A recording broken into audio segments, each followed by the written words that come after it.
Hello.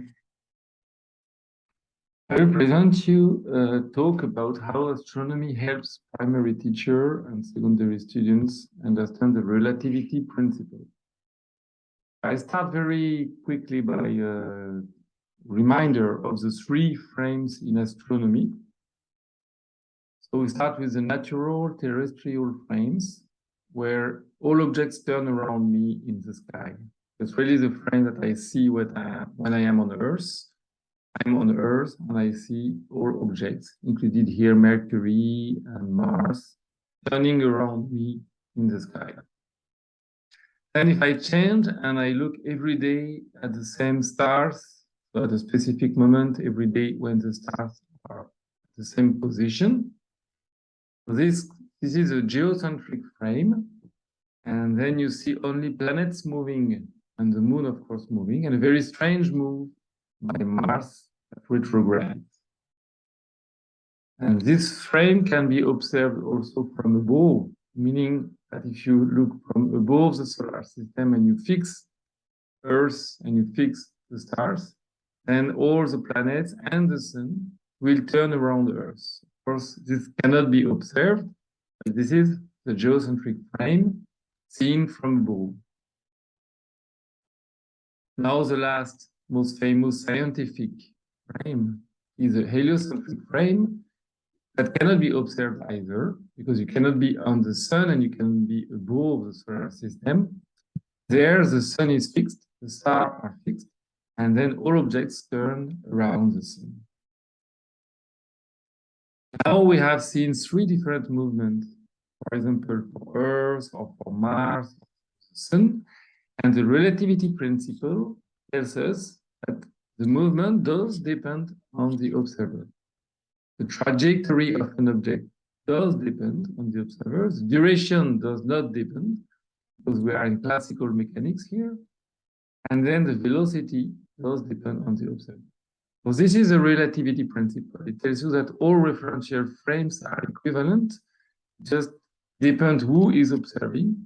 And this modifies the trajectory, duration, and velocity. Trajectory and velocity, and not duration. But this is not the way that the outer world is perceived, and this is not the way that the scientific knowledge is understood. Why? Because we have favorite frame for thinking. I just show you here three cases with a favorite frame. If you think about skydivers, they all fall from a plane, try to catch a glass that goes from one skydiver to the other one.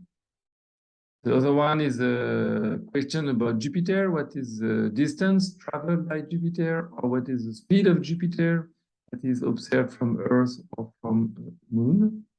And the last one is the distance and speed of a child who is on a merry-round and his mother is on the bench on the floor. So is it the same for the mother or for his brother who is also in the merry-round? Correct answer should be no, because it's not the same. Two observers do not necessarily see the same distance and the same speed. And this is the case for those three situations. But the answer is no, only for about 1/3 or 1/2 of the people who answer. So this situation here with the skydiver has been proposed by Saltiel and Malgrange in 1980.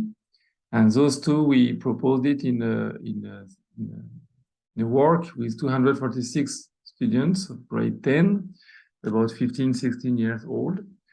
And we have the same conclusion. So why is it so? It's because for the skydiver, we think in terms of a terrestrial frame.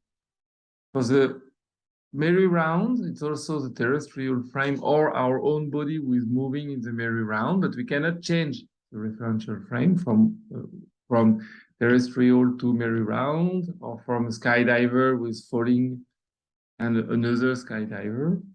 And the last one here for Jupiter is because our thinking is so much focused on heliocentric frame. So we have two questions. The first one is those two favorite frames, Earth and heliocentric, but how strong is the phase in the heliocentric frame? This will be discussed also by Estelle Blanquet. And if this face is challenged, would that help to account for the relativity principle? The first question is, how strong is the face? So we did just a case study with pre-service primary teachers to try to create a science and math activity about the path of the sun. And we follow their cognitive evolution about that. So their goal was to provide a meaning to the phenomenon of day and night. First activity was to have students draw the sun over the school from 9 a.m. to 5 p.m. And then the question of those teachers was how to explain children that the sun does not move. It's not relativity principle. It's to explain that the sun does not move. And so we reproduce here a discussion first between one student and the teacher. So the student says, the main knowledge is that Earth turns around the sun. They have to know this.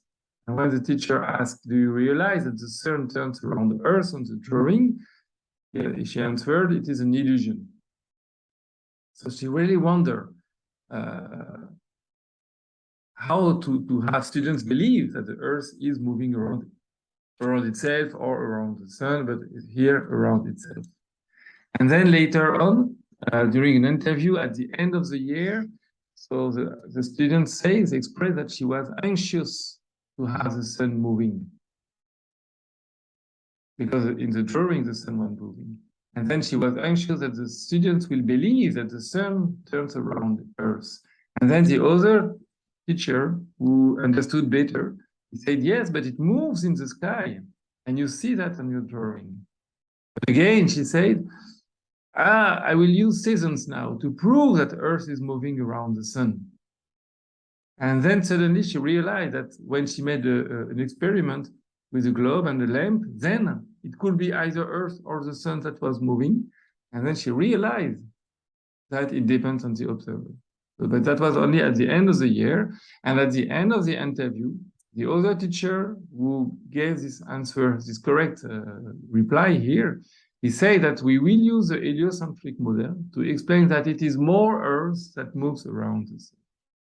So this is just a case study to express how strong is the face in the heliocentric frame. And now I will show you an experiment we did with the embodied design to challenge the heliocentric frame. So we have students here moving on a heliocentric frame. So it's a design where the sun is fixed, so it's a heliocentric. One student enacts the terrestrial or geocentric frame with her arms, and she's on Earth, not moving, but she's on Earth, or moving around herself in the heliocentric frame. And the movement of others is described with respect to the arms, so in the geocentric or terrestrial frame.